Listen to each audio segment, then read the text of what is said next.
In Srimad Bhagavatam, when Raja Parikshita finishes taking a dead snake and putting it on a rishi who is contemplating, he comes back to his kingdom, comes back to his palace, comes back to his throne, and what does he do when he sits on that throne? He takes his crown off. And as soon as he takes his crown off, immediately he knows what he just did was wrong. What he just did was reactive.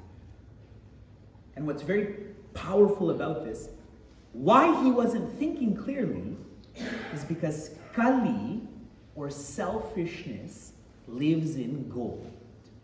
And so as soon as he took his crown off, he became self-reflective. He knew what he did was wrong. What's incredible about the further part about this, when he was being self-reflective, he started to pray. Do you know what he prayed for? He prayed to be punished. He prayed to be punished for what he did. And as soon as he was done praying, that rishi's son had come to the kingdom, to the palace, to the sabha, the court area, and he confessed what he did, which was he cursed him. He had cursed Raja Parikshita that you will die in 1 week.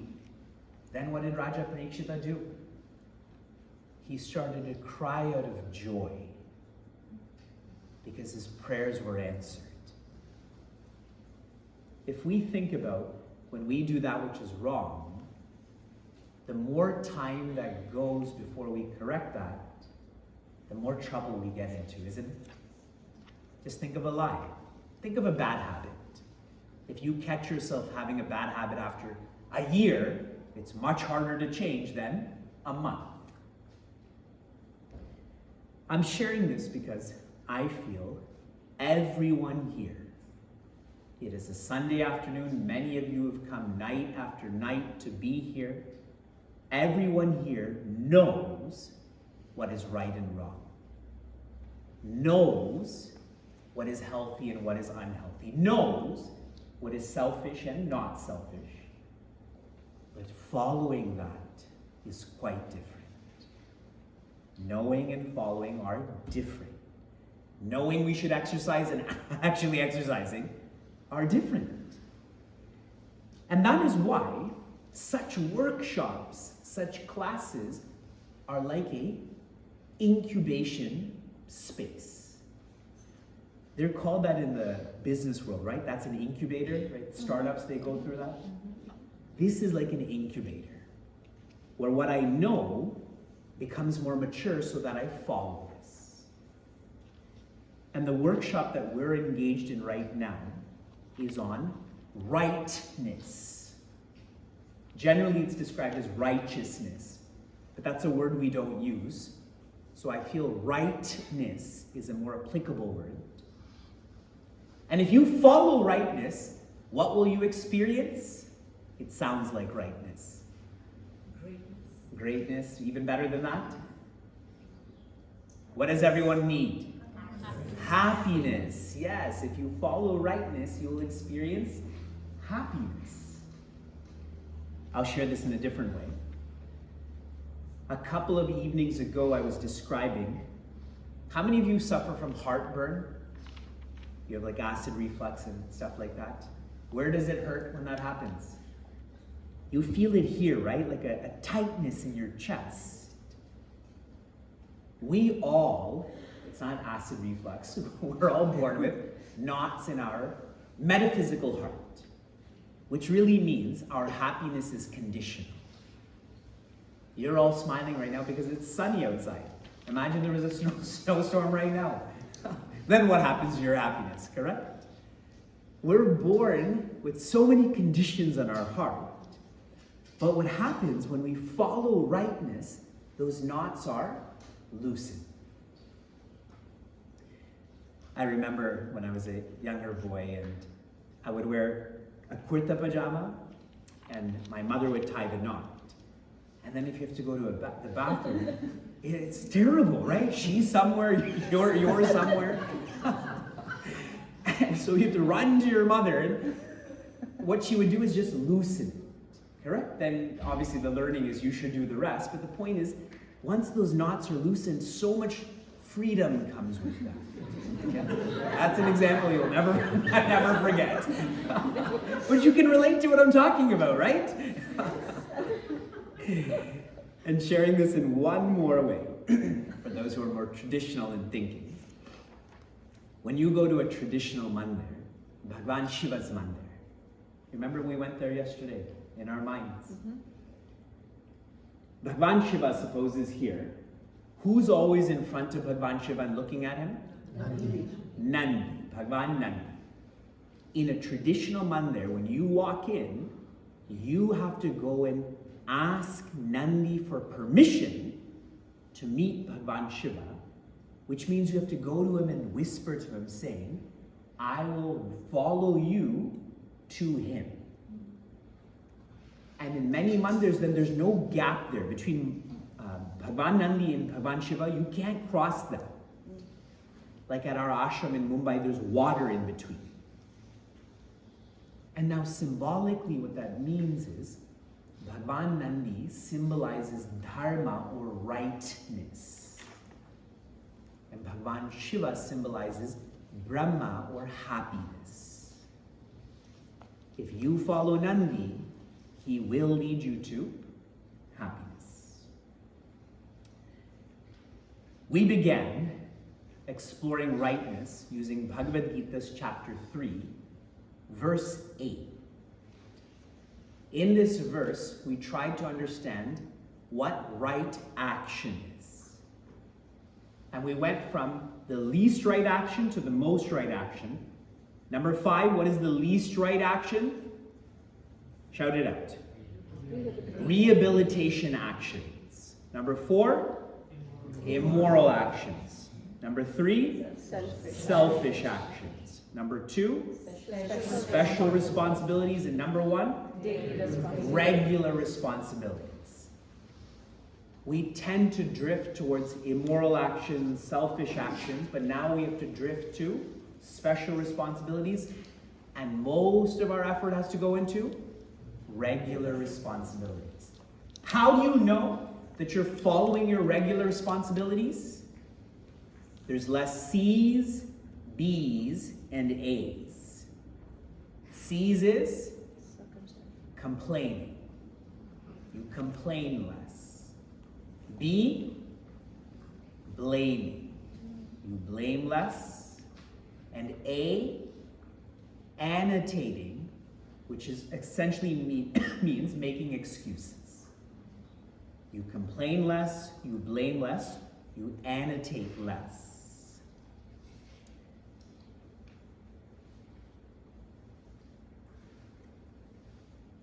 When we facilitated our time management exercise, Minute to Mind Management, I had shared that the typical high school student has 5 to 15 hours a week extra that they think they don't have, but they do have. Yet, often when it comes to being here, complaining manifests, blaming manifests, and annotating. I have to study, I have to watch this game.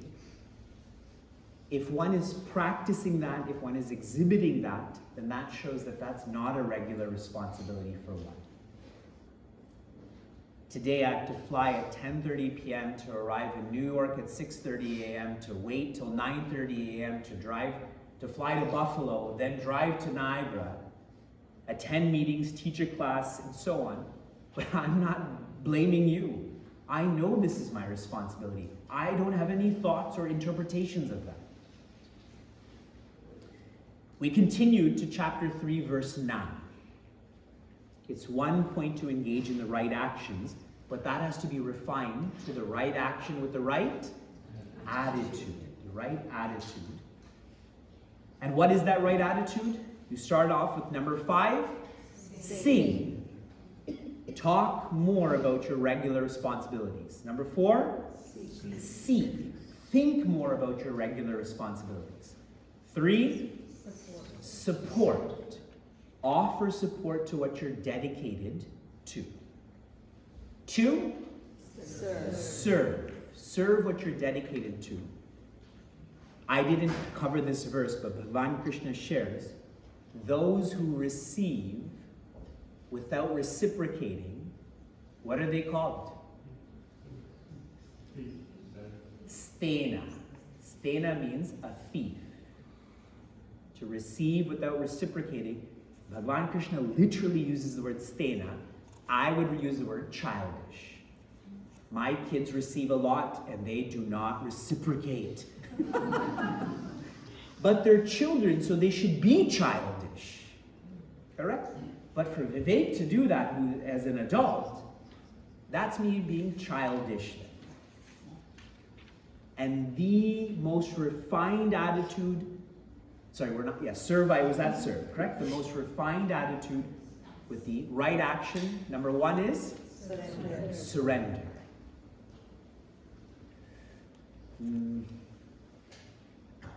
Once, my father had communicated with Puja Swami Tejomayan, whom we refer to as Guruji. My father was feeling very devotional, and he said to Guruji, it seems like the whole world is telling you what to do. And my father said, according to his faith, you're an enlightened person, and here the whole world is telling you what to do. And Guruji responded to my father saying, my life doesn't belong to me. It belongs to the world. So where people tell me to go, what people tell me to speak on, what people feed to me, it's not mine. It's everyone's. So to surrender to one's altar is the most accurate way or attitude to have. Right action, right attitude. We continued to verse 20. When you study philosophy, more important than what is said is who is saying it. More important than what is said is who is saying it. Sri Ramana was once trying to teach this to his students. So he gave this example. There's a king and a minister and a bodyguard. And the minister says to the bodyguard, arrest this man. That bodyguard didn't move at all. So he says it more clearly. Arrest this man. Doesn't move at all. Says it more angrily. I said arrest this man.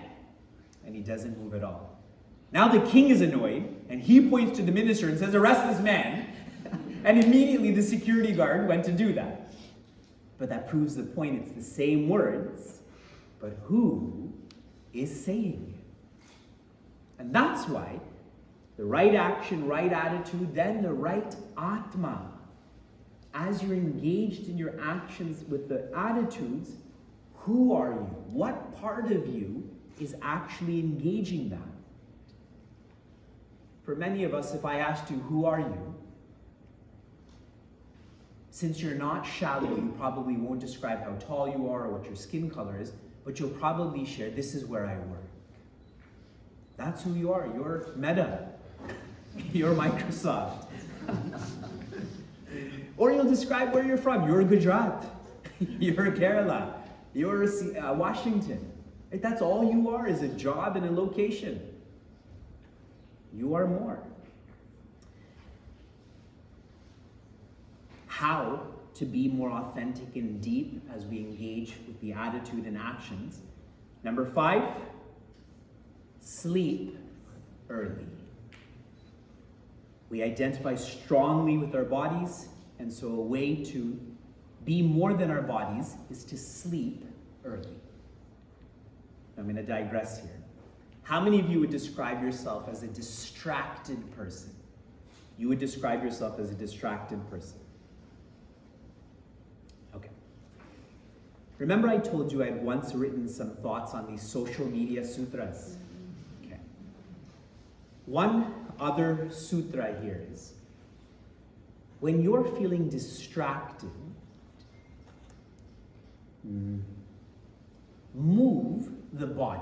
When you're feeling distracted, move the body. So let me put this in context. When I'm at home and I've written a lot of emails or I've had many classes, Now my body is feeling distracted, so what should I do? I should move it, but move it in a productive way. Do the dishes, fold laundry, vacuum something. When we're distracted by screens, what do? We look at more screens. How's that going to work? Did any of you grow up watching The Simpsons? Yeah? There's one episode I love where the teachers go on strike, so the different people in the community come to the school to teach. And there's this one old man who's teaching, and he has a long beard, a little bit longer than mine, and he gets stuck in the pencil sharpener. Remember those old pencil sharpeners? So his beard is stuck in there, and he doesn't know what to do, right? He's stuck there. So what does he do? He turns it more and gets more stuck. So now he's looking around, he doesn't know what to do, so he turns it more. Isn't that what we do with screens? I'm so distracted by screens, so what do I do? Look at your feed. And I get more distracted then. And if you're feeling distracted, especially physically, move the body. Go for a walk. But don't look at more screens. That doesn't work. Sleep early. If you sleep early, then naturally what will happen? Hopefully what will happen? You'll wake early. Coming back to a thought on screens, an hour after you wake up, that should be the minimum time before you look at a screen. For many of us, we're looking at our emails in bed, correct? The alarm went off, and now we're just reading our emails in bed and not feeling good about it. All of this work has to be done. But if you wake up at 6, you shouldn't look at a screen until 7, minimum amount of time. When you wake early, read, think. Sleep early, wake early. Next is study early. That's right, study early. I was sharing that my wife is an immigration attorney, so she has her professional work to do. We have 2 young children. She has to deal with me, so she has a lot of moving parts in her life. And she often shares that she doesn't have time for self-development. And I shared with her, you do have time for self-development, but what you need to do now is you listen a lot and you read a lot, but you don't write enough. You don't write, which means you don't personalize this. I asked her, I've had my hand up, I asked her for permission to say this. Because I'm not her teacher. I acknowledge I'm not her teacher. I may be that person's teacher, but I'm not her teacher. So I said, do you want me to share a thought with you? And she took it really seriously. So now when she reads, she keeps a notebook beside her.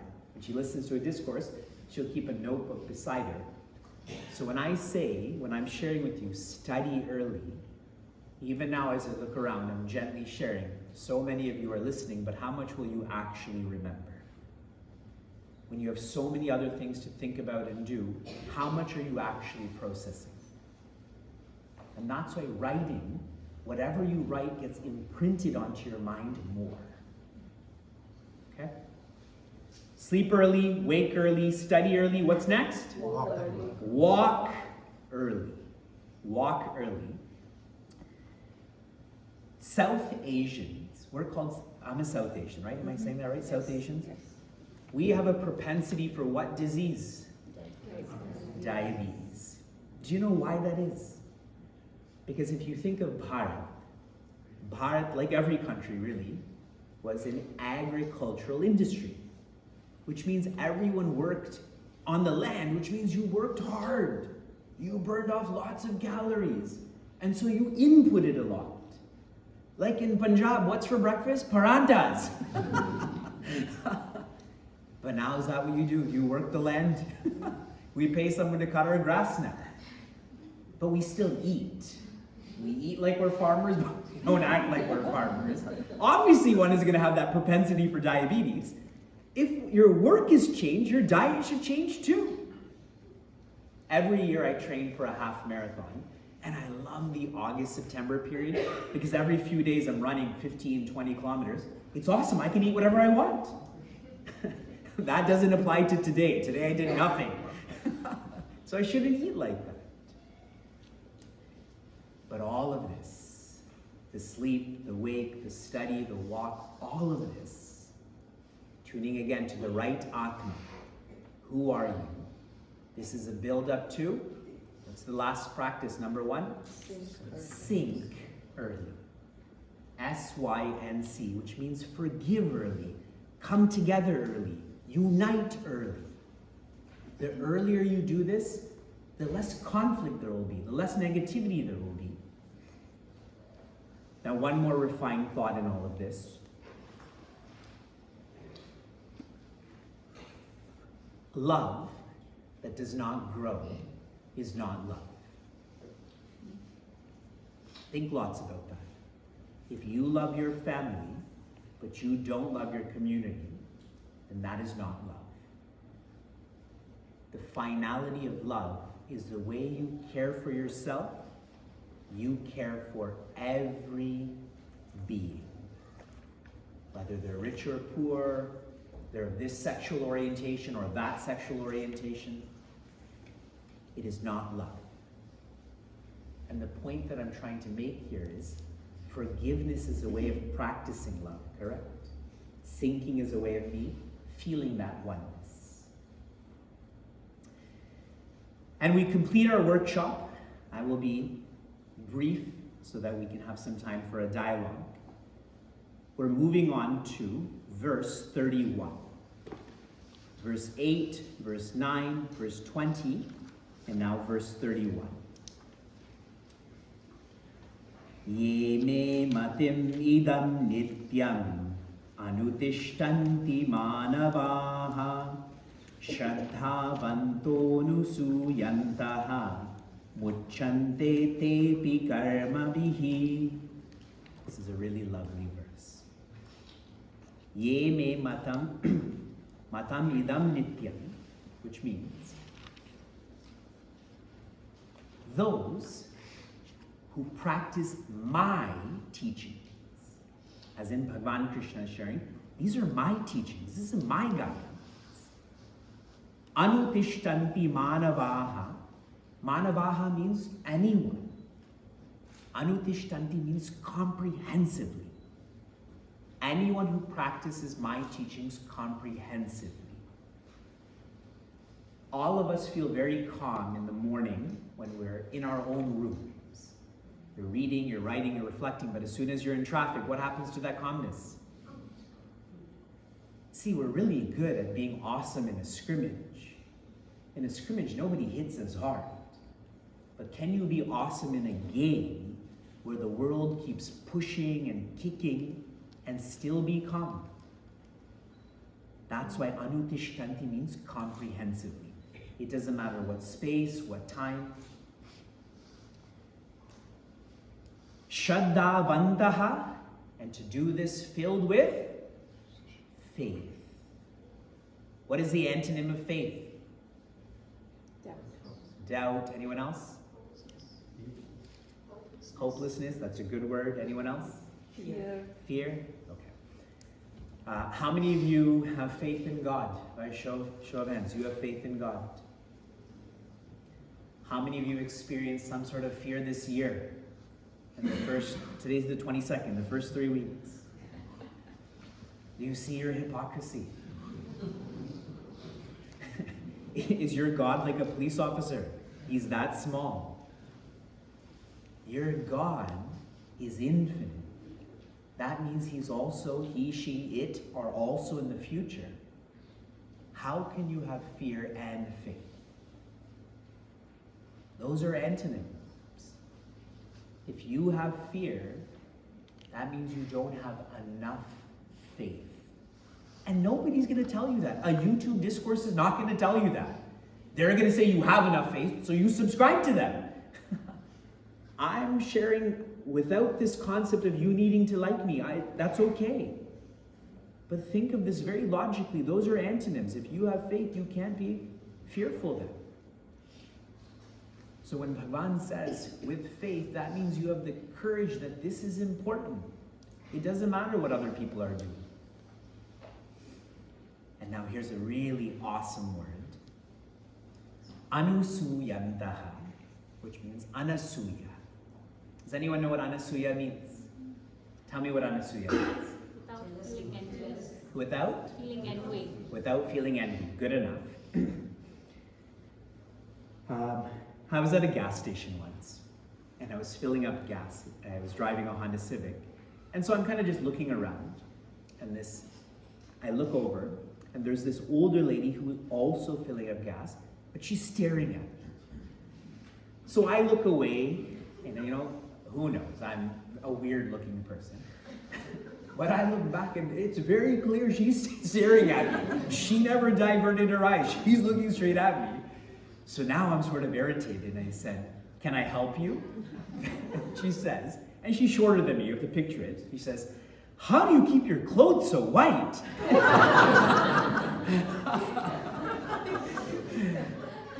But now, see, my clothes are white right now, but suppose I drop some coffee here, okay? Just a small amount. As I'm speaking to you, where are you looking?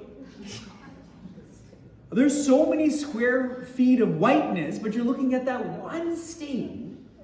That's called asuya. When you find weakness in strengths, that's asuya. Like if you meet someone who's a morning person, who's very disciplined, and you think, oh, their life is boring. You can't be a morning person. You can't be disciplined. So you're calling them out for that. That's called asuya. Here Bhagavan Krishna is saying anasuya. It is someone who finds strengths in weaknesses. That is an awesome way to relate to people, correct? Where you only tune into their strengths. So Bhagavan is sharing here, those who have faith, those who know the strength of what I'm teaching, muchante, they are free. And how did they get free? Karamabihi, they did it through the right actions, with the right attitudes, the right atma, and so now they're feeling the right ananda, the right joy. I'm running out of time. How many of you tend to have a to-do list during the week? You have a to-do list during the week. How many of you are intimidated by your own to-do list? How many of you sometimes feel overwhelmed by your to-do list? How good do you feel when your to-do list is complete? You're lying, it never happens, correct? There's a teaching in Sanskrit.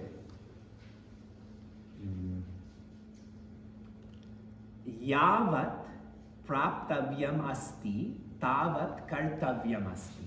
Which means, as long as you want something, you have to work. As long as you want something, you have to work. And so the implication is, when you don't want anything, you can rest. If you complete your to-do list, how good do you feel? You are able to rest then, right? In Sanskrit, it's called kritakritya. You have completed what is to be completed. This is what this verse highlights. We will call this pancha kaushala. Kaushala means proof. Proof. It means cleverness, wittiness, intelligence. Okay? So packaging this all together. Right actions are to be combined with the right attitudes. The right attitudes should be refined with who's doing all of this. That is the right atma. And the completion of all of this, one will feel the right ananda. I'm just going to list this out. Next week, when you all gather, you can discuss this more. These are 5 proofs that you are happiness. The way that the nature of water is to be fluid, your nature is happiness. Here's number 5. Quality of objects. Quality of objects. There is no object in this multiverse that is of the nature of happiness. Do you remember what Coca-Cola's slogan used to be? Does anyone remember? Can't beat the real thing. And it was always in reference to like Pepsi and Thumbs Up and Campa Cola and so on. This is the real thing. Do you know why it's called Coca-Cola? They used to put cocaine in it. No, I'm not joking. When they refer to the real thing, they're referring to cocaine until they realize cocaine is addictive. Sugar is worse. Not that I've experienced, but sugar is worse. So that's why it's called Coca-Cola, cocaine cola. So it used to be, can't beat the real thing. Now what's Coca-Cola's new slogan? Open happiness. If you drink this, you'll be happy. So Atlanta, where they manufacture Coca-Cola, that's the happiest city. Right? There's no object that's of the nature of happiness. Number 4, quantity of objects. Quantity of objects. What have you observed about the richest people, the maturest, richest people in the world? The maturest. What have they done with all of their richness? They've pledged it. They've donated that. Warren Buffett. I know it's Buffett. Warren Buffett, Bill Gates, Melinda Gates, like that. Even Jeff Bezos' wife, she's very charitable also. And that shows there's no quantity of objects that is of the nature of happiness. So far, so good? Number 3, this is where it becomes more beautiful. Absence of objects. Absence of objects. What is your favorite part of the day? Sleep. Sleep, of course. When our children sleep, it's awesome. As much as we love them, we love when they sleep. And then also, like when my wife and I are going to sleep, like, and now when you sleep, when you think of when you're asleep, do you know how much you weigh when you're asleep? Do you know what thread count your sheets are when you're asleep? Do you know what time zone you are in when you're asleep? When you're asleep, you have nothing. You don't have a family when you're asleep. There's only absence, but you feel happy, correct? You're still there. Everything else is absent. Obviously, you're there. You're sleeping. Where is that coming from? It's coming from you. Number 2, escaping the unnatural. Escaping the unnatural. When you're afraid, what do? The last time you felt stress, anxiety, fear, what do you do when you're feeling that? How many of you have seen the movie Avatar, The Way of Water? You know those really big sea creatures? It starts with a T, tunic, or something like that. Okay. And there's the marine biologist, and there's this young boy, I think his name is Spider. And Spider is saying to this marine biologist, aren't you working to save these creatures? And he says a very powerful saying. He goes, that's why I drink. He doesn't like what's happening. And what does he do then? He escapes how he's feeling. How does he do it? Through alcohol. That's a very astute, the movie and that dialogue I thought to be very thoughtful. Whenever you feel fear, sadness, you escape from that because it's not natural. If it's natural, why would you escape from it? When you look in the mirror, are you ever scared? Sometimes. But not for your safety. You're not scared for your safety. You don't escape from that, correct? And number 1 is embracing the natural. Embracing the natural. When all of you were in the other room, then all of the children were experiencing guided imagery. And I was just walking around and I help them to visualize a sunflower field and a starry night.